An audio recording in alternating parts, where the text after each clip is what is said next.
Hello everyone and welcome back to our virtual Mishnah Berurah shir. We're holding in Mishnah Berurah Kavod Bais and we will be learning today Mir Hashem, Daf Lamed Gimel Amud Aleph. We are continuing to learn Kavod Bais HaKnesses, the halachos that govern how we are supposed to comport ourselves while in a Beis HaKnesses or a Beis HaMedrash. We pick up today on the bottom line of the Shulchan Aruch on Lamed Beis, Amud Beis, Siman Kuf Nun Aleph Sif Vav. Says the Mechaber, Mutter likanes bebeis haknesses. It is permissible to enter a beis haknesses b'makloi with a walking stick, ubetarmiloi with a purse, uba'apundasai and with a money belt. Says the Ramah here in the parentheses, pirush mine kisim. Tarmiloi and apundasai are various types of purses or wallets. Targum uveyalkut uvetarmilei. The Targum Yonason says in Shmuel Aleph Perik Yud Zayin Pasuk Mem, this pasuk is actually speaking about David HaMelech when he fought Goliath. The pasuk tells us that David HaMelech bent down and he picked up 5 smooth stones and he placed them into his shepherd's purse, ubiyalkut. And the Targum Yonason says on the word uviyalkut, ubitarmile. So the Ramah is showing us here that when the Mechaber uses the word tarmiloi, tarmiloi is some type of a purse. Now, why is it necessary for the Mechaber to tell us that you're allowed to enter a Beis HaKnesses or a Beis HaMedrash with these items? The reason is because of a Gemara in Brachas. The Gemara in Brachas says that you're not allowed to go onto the Harabayas b'makloi b'tarmiloi uba'apundasai. You're not allowed to approach the Beis HaMikdash with any of these items. That's not considered proper kavod for the Beis HaMikdash. Then the Gemara says v'kal v'chaymer for roik, that you're not allowed to expectorate, you're not allowed to spit while you're on the precincts of the Har Habayis. Then the Gemara says that in the Beis HaKnesses, roik is mutter, and that's actually something that we're going to discuss a little bit later in today's shir.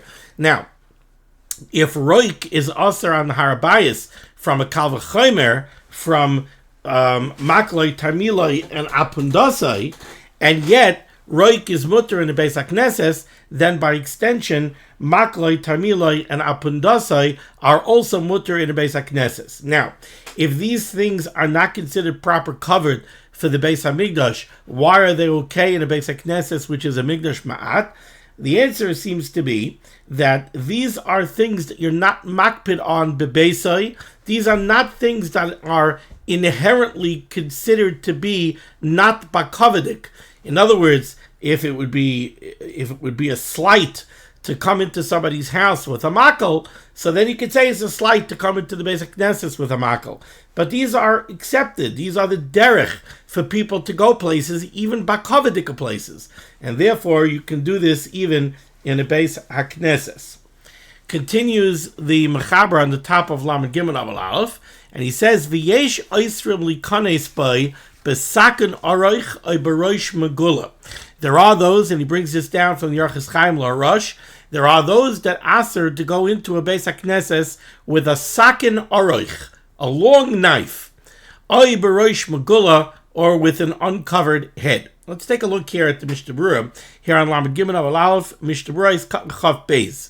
Besaken aroich. What's wrong with going into a Beis HaKnesses with a long knife? Says the Mishnah Berurah, Lefisha Beis HaKnesses shehu meyuchad l'tfila, the Beis HaKnesses, which is a place that's set aside to be mispal, to daven, ma'areches yamav shel adam, that lengthens the years of a person. It gives a person longer life. If a person comes to the Beis HaKnesses, we should not underestimate the diuk that we have to make from this Mishnah Berurah, right? When we speak about tefillah, realize what the Chafetz Chaim is bringing down over here. He says that davening prolongs your life. How does davening prolong your life? It's very simple. The famous Aruch HaShulchan, I've mentioned the Aruch HaShulchan many times in this shir. The Aruch HaShulchan in Hilchas Brachas, who says that making a bracha, the aside, I'm trying to see if I have, could be that I have a bookmark here in my Aruch HaShulchan where it is. I think I might have found it right over here. Let me see. All right, it's not necessary for me to find the exact lashon, but what the Aruch HaShulchan says very famously is that a bracha is what he calls, it's similar to a mara hachayzer. It works like a mirror. How does a bracha work like a mirror? The way a bracha works like a mirror is because when you make a bracha and you say Baruch Atah Hashem, right? Let's say we make an Asher Yotzar and we say Baruch Atah Hashem, Roifei Basar Umafli Lasais. Gebenched are you, Rebbeinu Shalom, who heals all flesh, right? What we're doing is we're acknowledging the Rebbeinu Shalom's kayach and the Rebbeinu Shalom's mastery over our health. Now, when we do that, the effect that has is the Rebbeinu Shalom turns around and says, if you're acknowledging my mastery in that area of your life, then I will act that way. And the Aruch HaShulchan says that this is based on the pasuk Tenu Oiz Leilokim. David HaMelech says in Tehillim, we should give strength to the Rebbeinu Shalom. Tenu Oiz Leilokim. How do we give strength to the Rebbeinu Shalom? The Rebbeinu Shalom doesn't need me to give him strength. The Rebbeinu Shalom is the source of all strength. So what does it mean to do Oiz Leilokim? So the Aruch HaShulchan says, how do we give strength to the Rebbeinu Shalom? By acknowledging his kayach. When we acknowledge the Rebbeinu Shalom's kayach, then the Rebbeinu Shalom is ready to use that kayach on our behalf. If somebody chas v'chalila denies the kayach of the Rebbeinu Shalom, or he refuses to acknowledge the kayach of the Rebbeinu Shalom, and instead he insists on kaychi vaitzim yadi, then the Rebbeinu Shalom says, oh, okay, you're the one that has the kayach. You know what? I'll leave you to your own devices. Good luck. But then the Rebbeinu Shalom, so to speak, does not use his strength for us. So how do we give the Rebbeinu Shalom strength to use for us? By acknowledging his kayach. That's what we do. So tefillah is ma'areches Yamav Shaladam. When we come to shul and we daven and we're mispal to the Rebbeinu Shalom for everything that we need, and we acknowledge the idea that he's the only one, he's the source of all good, he's the source of everything, he's the source of everything that we need, and we need to come on to him, then the Rebbeinu Shalom is ready to help us out. So that is Marichin Yamav Shaladam. Now, in the context of our halacha over here, the Mechaber said there's a yesh oisrim, you can't come into shul with a sakin aruch. Why? Mishnah Berurah. You're coming into a shul, which is a place that stands for tefillah and for arichas yamim. V'asakin mekatzer yimei adam. While a knife is something that shortens the life of a person, and therefore it's a stira. The El Yerabba says this is only a problem if the knife is revealed. To come into shul showing a knife, that is a chesaron because you're walking in with a stira to the whole Bais HaKnesses. There are those that want to suggest that's why it says over here that the problem is a sakin aruch. If it's a sakin katan, if it's a small sakin, a pocket knife, some people have the habit of carrying around in their pocket like a retractable razor, I don't know what you would call it, kind of like a sheetrock, knife. They keep one in their pocket. So that's katan, but that you could keep in your pocket. Then it's not megula, then it's not a problem. From the Biur Halacha over here, it's mashma that even a small knife of the type that would be used for cutting food could potentially be a problem. Okay, now, another interesting topic that comes out of this halacha is the question, and unfortunately it's more of a question nowadays than it used to be, the question of bringing a weapon into a shul. Because, again, a weapon, a gun. What's a gun? A gun is something that is mekatzer yimei adam. That's the whole point of a gun, is to shorten somebody's life. So is it mutter to bring a gun into a Bais HaKnesses? Now, if there's a feeling, and if there are rabbanim that paskin, that in a particular area, they need, unfortunately, a gun in the shul to protect the mispalalim, so all right, so what are you going to do? If you have a need for it, you have a need for it. maybe still it should be covered so that it's not megula, like the Eliyah Rabbah says. It's only a problem if it's megula. But there are a lot of different tshuvas about bringing weaponry into shul, very negeya in Eretz Yisrael, by people who are in the army, and they have their gun on them. What are they going to do with their gun if they don't bring it into shul? So there's a lot of interesting tshuvas about bringing weapons into shul. Or with an uncovered head. Now the reason the Kavod Chaim is sending us back to Siman Tzadik Aleph and to the Bir Halacha over there is because we have a mechaber over here telling us that there are those that aser coming into a shul b'rosh megula. Well, we learned earlier that really you're not allowed to go with the rosh megula at all.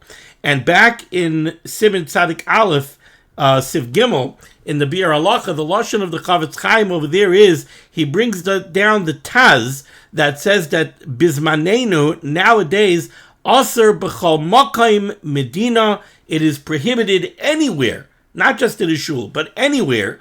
It's Aser min hadin to be b'rosh megula, to have an uncovered head, afilu pachas b'dalad amas, even if you're not walking dalad amas, just to stand with your head uncovered for a man is aser, the Taz says, bismanenu. So this halacha is not only negeya in shul, you can't be standing outside the shul, b'rosh megula. Okay. Now let's go on to Sif Zayin, top line, Lam Gimel Abel Aleph, near the end of the line. Says the Mechaber, Yachal laroik boy, you're allowed to spit if you have saliva or phlegm in your mouth, a buildup, and you need to expectorate.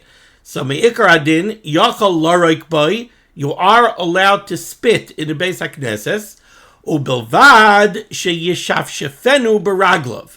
Back in the day, most of their Batei Knesiyos had earthen floors. So the halacha is you could spit, but after you spit, take your shoe and rub the spittle into the earthen floor. Why? Because kolzman the spittle is exposed, it's mos.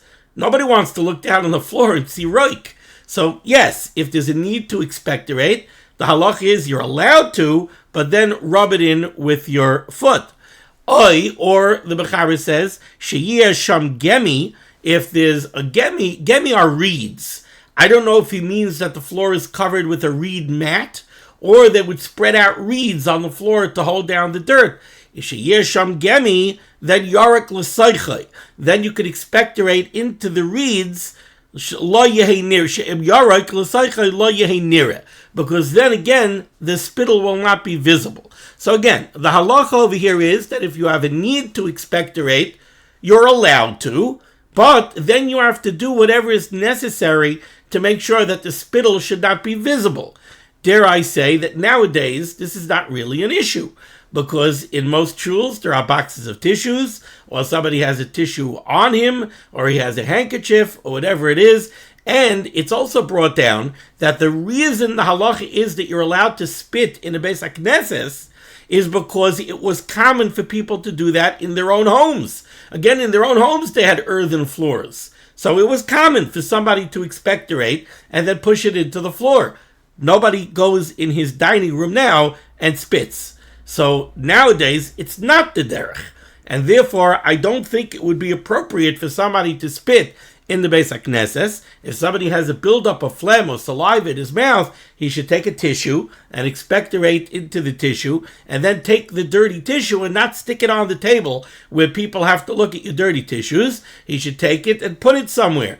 If he has a pocket that he can put it into temporarily, or walk to the garbage receptacle and throw it there. There have been times that I had such an issue and there was nothing else for me to do. I didn't want to put it in my pocket because it was Shabbos and I was in a place where there was no Erev. So I didn't want to put a dirty tissue in my pocket and risk walking out of the shul with it. So I took the dirty tissue and I had my talus bag and I put it underneath my talus bag. And then at the end of davening, I took out the tissue with me and I made sure to throw it in the garbage. But don't take your dirty tissue and leave it out on the table where other people have to see it. I don't believe that that is appropriate. Says the Mishnah Berurah, nice cut and chav dalet, laroik bay, it's mutter to expectorate in the Beis HaKnesses. Says the Kavod Chaim, ubelvad shaloi b'shas tefillah shmona esrei. However, You should remember that you're not allowed to spit in the midst of Shemona Esrei, Kedila'el b'Siman Tzadik Zayin Sif Beis, like we learned earlier in Siman Tzadik Zayin Sif Beis. V'yeh zahir shelo yaroik b'fnei chaveroi, and says the Chavetz Chaim, you have to be considerate of other people and make sure not to spit in front of somebody else, sheyimas ba, because it's mo'us, it's going to disgust somebody, and that's not proper behavior.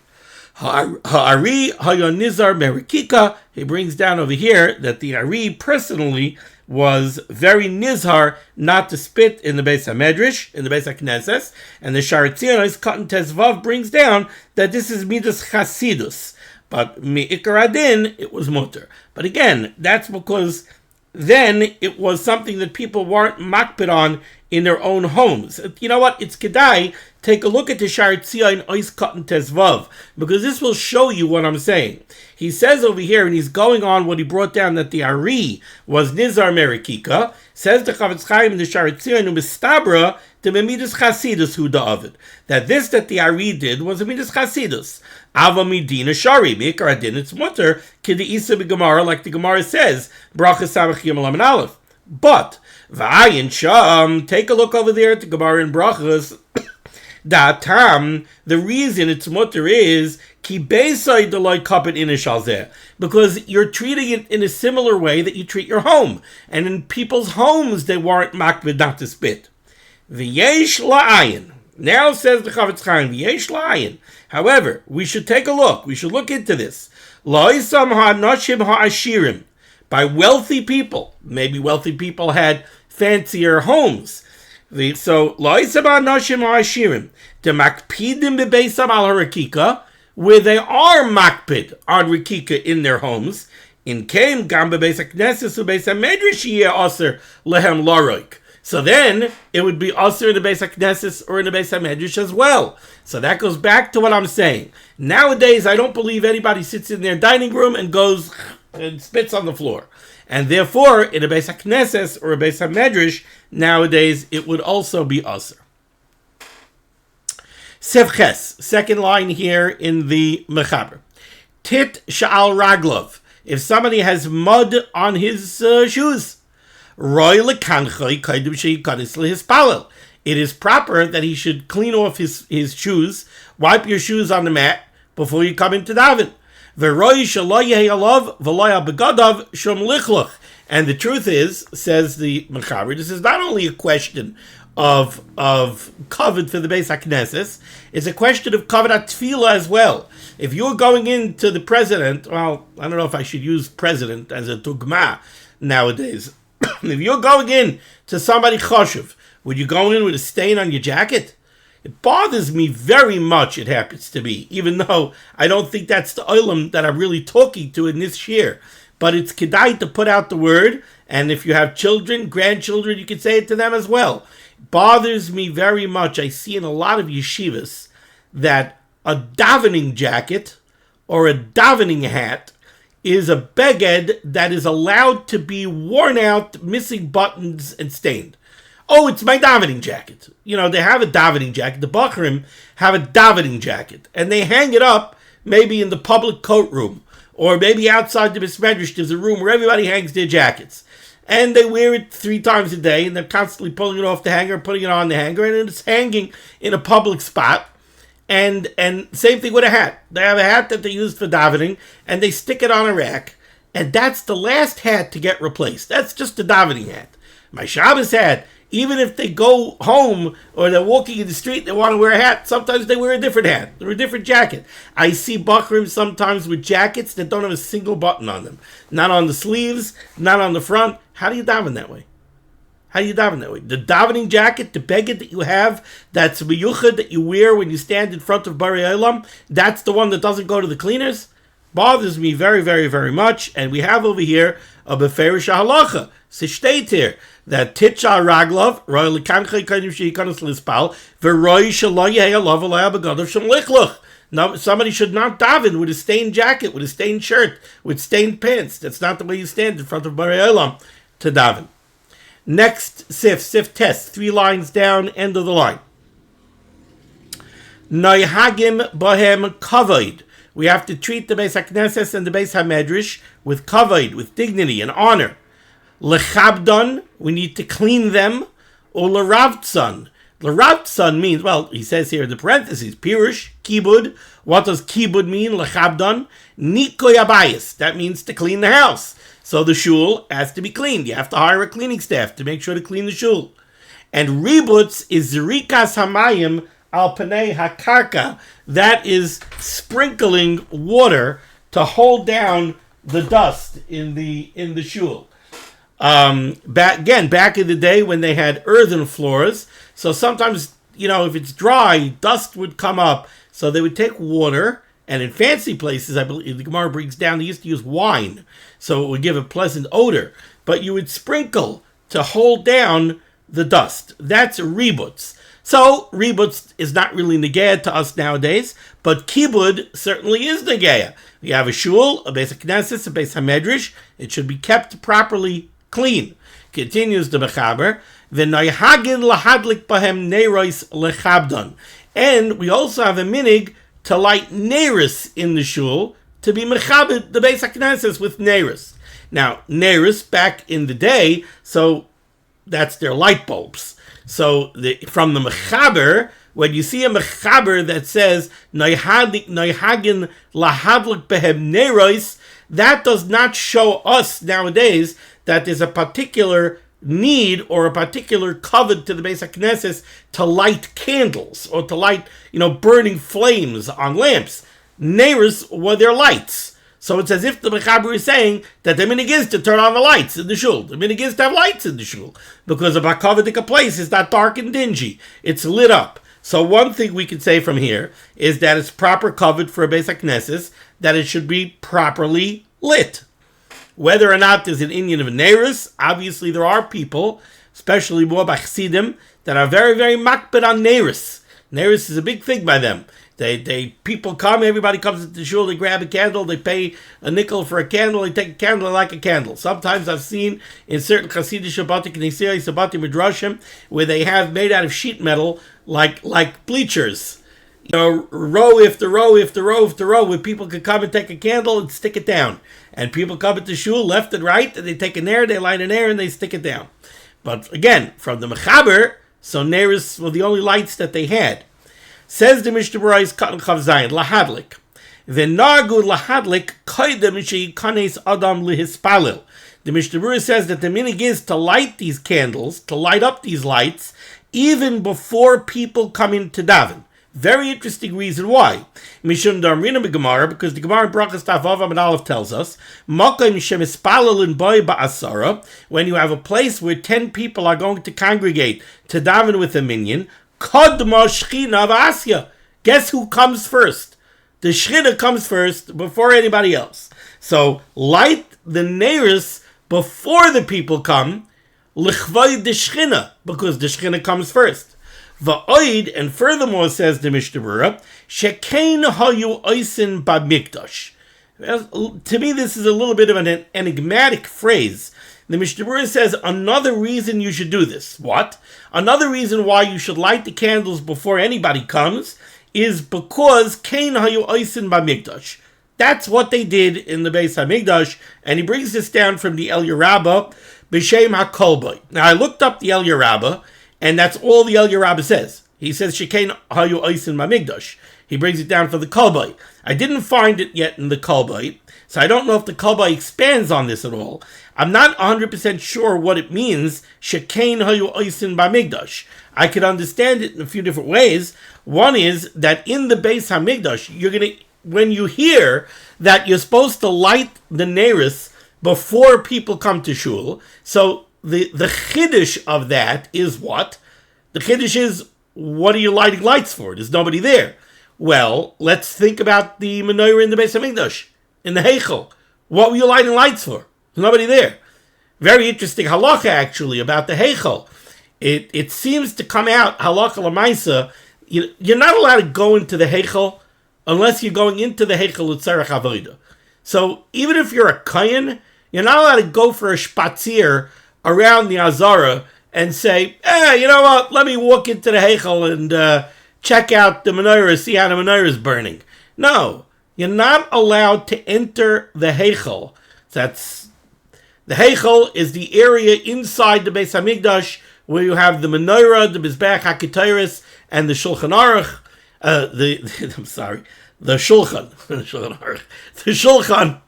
In the Mishkan, that's the area that we call the Oyel Mayid, outside of the Kachei Kachim. You're not allowed to go in there unless you're going in l'tzarech ha'avoda. The interesting halacha of that is, it seems to come out halacha l'maisa that there's a difference between a Yisrael, a Levi, and a Kohen.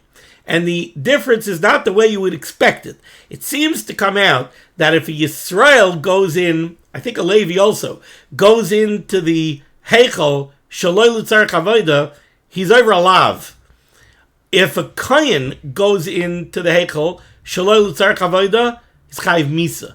So it's more chomer for a Kohen to go into the Heichel shaloi l'tzarech ha'avoda than it is for Yisrael to go into the Heichel shaloi l'tzarech ha'avoda. Just an interesting thing. That could be one reason for that, is because it's more negeya to a Kohen. A Kohen hangs around, so to speak, doesn't hang around, but a Kohen works around the Heichel and in the precincts of the Beis HaMikdash. So we have to be much more machmir on the Kohen. Don't get too comfortable. Don't just walk in where you don't belong. A Yisrael, what's he doing there anyway?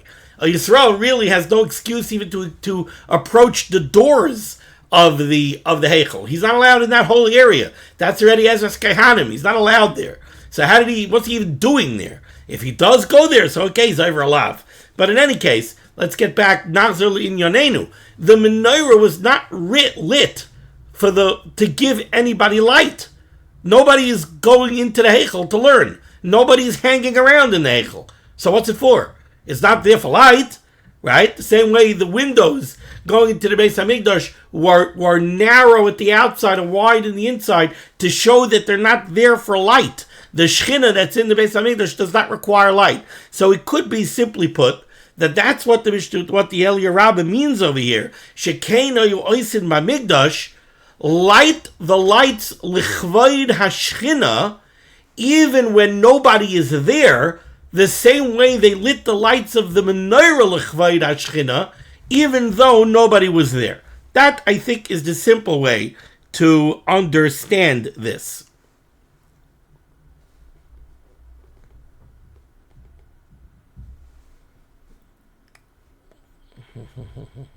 I just noticed that I skipped some Mishnah Berurahs. Okay. All right, we'll go back. We'll go back. Bear with me. I don't know how that happened. Okay, but in any case, I wanted to mention that I think there's a Dirshu footnote here on this. Noigin lahadlik neris. Let me see if I can find it quickly. I usually underline the ones I want to speak out, and I neglected to. Let's see. 15, number 51. 51. 51, 51, 51.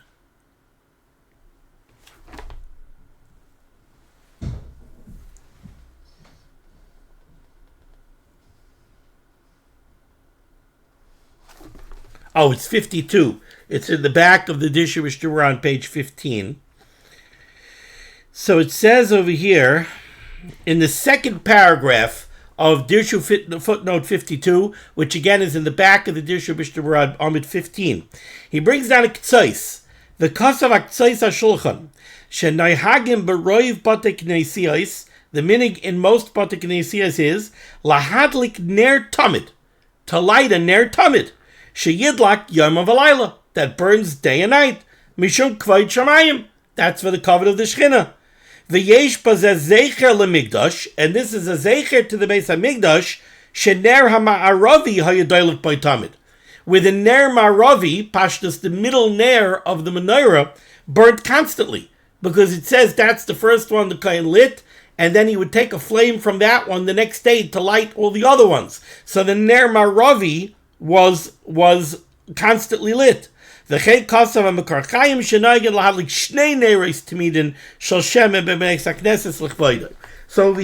k'tzais, we have a source for the minig of the ner tamid, and I can't resist. I have to tell you just a quick great story of a Ner Tamid. I always say that when I was a kid, if you want to see how naive I was as a little kid, I grew up davening in the Sephardic shul in Borough Park on 14th Avenue, the famous Sephardic shul. And I'm being totally honest with you here. I thought that the Ner Tamid was an ace. Why did I think that the Ner Tamid was an ace?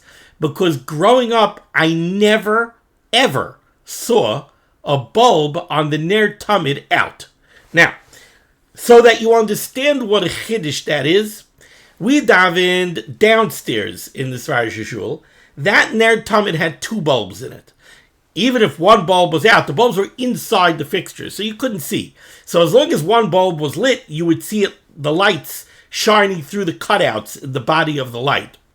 Upstairs in the Sephardic shul, there are 3 Ner Tamids hanging in front of the Aron Kodesh, and each one of them, if I remember correctly, each one of them has 8 bulbs. That's 24 bulbs, and the bulbs are exposed. Growing up, I never, ever witnessed a single bulb out on the Ner Tamid. So I said to myself, it must be an ace. It must be an ace that in the shul, bulbs don't go out in the Ner Tamid. Then when I got older and I found out that it's not an ace, I asked the famous Yershamish of the Sephardic shul back then, Rabbi Yossel Fishman, Zechrayna Levracha. I asked him, I said, Rabbi Yossel, how is it that there's never a bulb out in the Ner Tamid?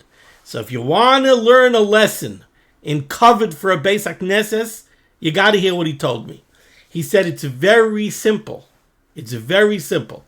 Every time you buy a box of bulbs, on the outside of the box, it says how many hours the bulb is expected to burn. Now, what do? What I do is I take the bulbs, I take the amount of hours it's supposed to burn, I cut it in half.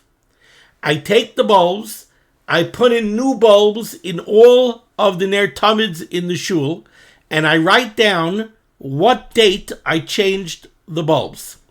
When the bulbs reach half of their life expectancy, I change all the bulbs and I put in new ones, and I take those bulbs that have half their life left, and I use them in other places in the shul, where it's very easy to change them.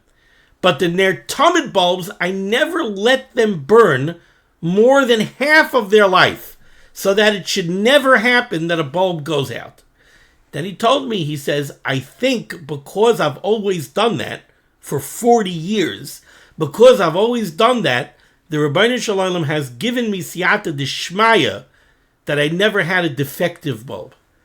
You would think over 40 years you'll have a defective bulb that goes out after 10 hours. He says it never happened. Never happened. That's covered of a Bais HaKnesses by a dedicated shamash. Okay, so it threw me. I just noticed over here that I skipped some Mishnah Berurahs. So we did Chav Dalid.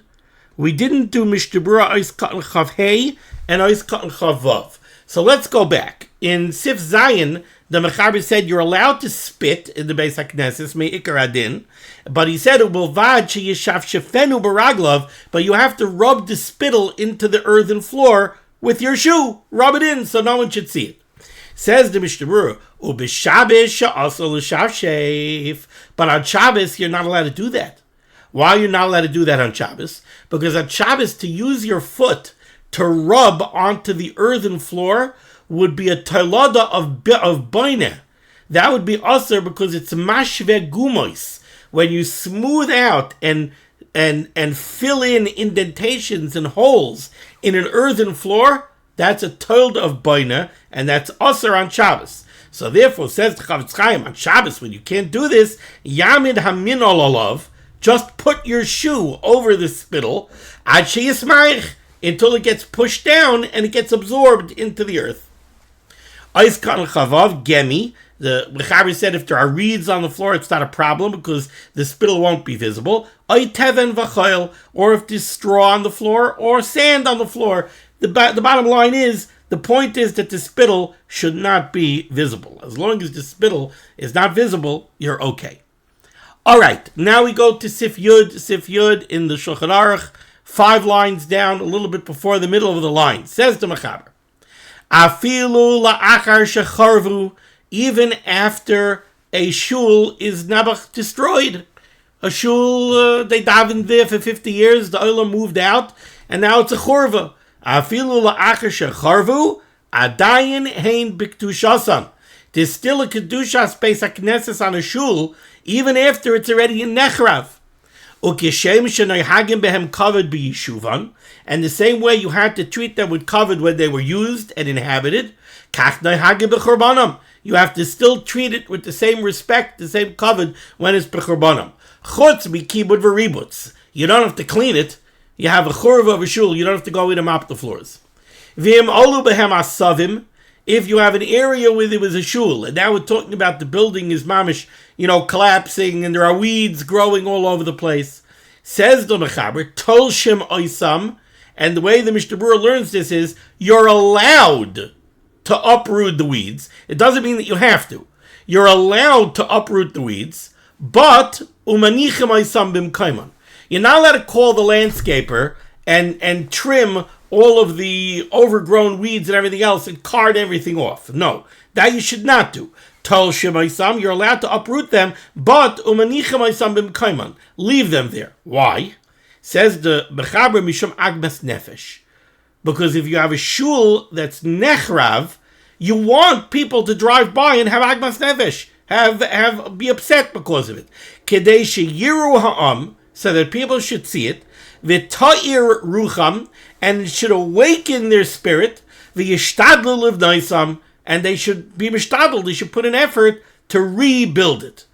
The obvious question is, what if this is a shul that, practically speaking, should not even be rebuilt because there's no Jews living there anymore? You see this happen in certain areas, upstate, etc. So why are you rebuilding it? So let's take a look here at the Mishnah Berurah. Says the Mishnah Berurah, Kan Chavches, La'achar shecharvu. Habatik nisiyais and batim midrashais, both batik nisiyais and batim midrashais, they retain their kedusha even after they are destroyed. V'atam, the reason or the source for this is diksiv, because the pasuk says in the Teichecha, V'hashimaisi es mikdesheichem. The Rebbeinu Shalom says that Chas v'Chalila, because of the avonos of Klal Yisrael, the Rebbeinu Shalom says, "V'hashimaisi, and I will destroy es migdashechem, your holy places, your shuls, your bati knisiyos, your bati midrashim. V'loiksiv es migdashechem hashimem." It doesn't say your holy places I will destroy. It says I will destroy your holy places. So you see that the places are still holy after they were destroyed. Ve'ein chilik bazeh beinim hei bati knisiyah sheberetz Yisrael ubein shebechutz la'aretz. This b'negeya to this halacha, there's no difference between chutz la'aretz and Eretz Yisrael. Im loy behisnu. The only time that we start to have a chilik between Eretz Yisrael and chutz la'aretz, if there was a t'nai on the building of the shul, ukid lekaman b'sif yud aleph, like we'll see very shortly in sif yud aleph. If there are weeds, you could uproot them. Says the Mishnah Berurah, what the Mechaber wants to say is, mutter litloish oisam. You're allowed to uproot the weeds. As so long as you leave them there, and you don't take them away. According to this, if the whole reason the Mechaber is saying you can uproot the weeds, but you have to leave them there in order to cause Agmas Nefesh, to inspire people to rebuild the shul. Lefizeh, according to this, says the Mishnah Berurah, Be'im sasru Beis HaKnesses mimakom zeh. If a Beis HaKnesses was destroyed from one place, ubina'u b'makom acher, and they rebuilt it somewhere else. So the shul used to be downtown. Now the Yidden moved out of the downtown area and they moved uptown. So they closed down the shul and they rebuilt the shul uptown. So nobody has any das to rebuild the shul downtown. There's no Jews there anymore. Then then this din is not negeya. So there's no reason, because you're not trying to inspire anybody to rebuild the shul. Ella, what should you do? Yaser gader svivai. Make a fence around the area of the old shul, that they shouldn't treat that area with disrespect. If it's a property that you could sell, Kanizkar b'simin kuf nun gimel, then yimkaru. Then we're going to see there are halachos. If you're rebuilding the shul somewhere else, so maybe you should sell this real estate, and then maybe the kedusha will go off. We'll see those halachos when we get there.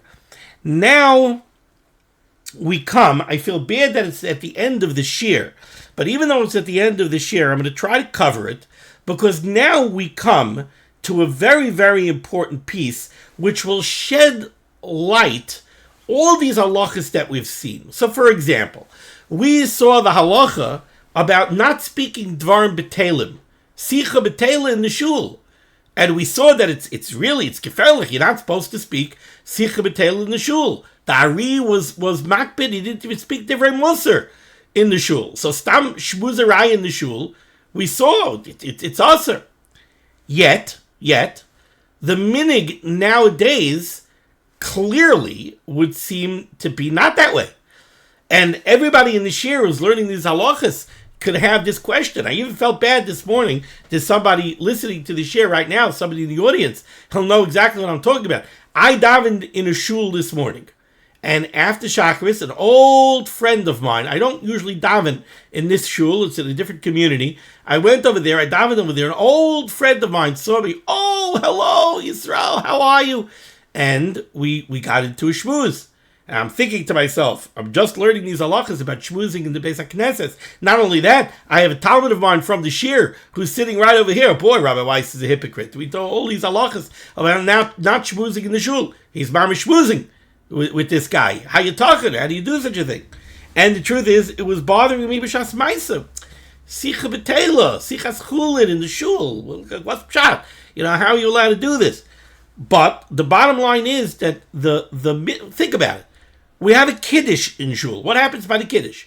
Everybody sits down and speaks Gemara Taisus. They say Tillim? No, they shmooze.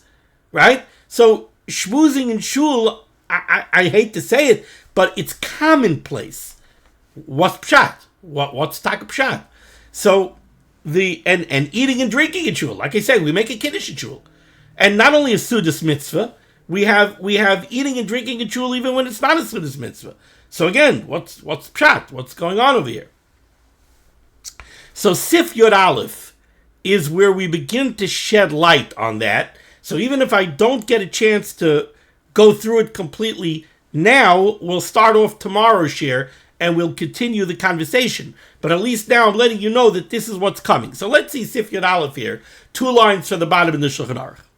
In Bishas Binyan Bais HaKnesses, if at the time that they built the shul, hisdu alav, they made a t'nai, they made a condition on the building of the shul, lehistamish boi, to allow usage of the shul, then mutter lehistamish boi, then you're allowed to use the shul b'chorbanoi, when the shul is destroyed. Aval b'yeshuvai loy mahani t'nai. But while the shul is still inhabited and still used, then the t'nai does not work. Va'afilu b'chorbanai, and even this that we're saying that the t'nai works so that when the shul is destroyed, you could use the area of the shul, still, l'tashmish meguna, to use it for something disgraceful, kigoin, for example, zriya, planting, v'cheshbonos shel rabbim, or making cheshbonos for the rabbim, loy mahani t'nah. A t'nai does not work. So what's the Mechaber discussing over here in Sif Yod Aleph? We have this concept of making the shul al t'nai. What's pshat making the shul al t'nai? So we're going to build a shul.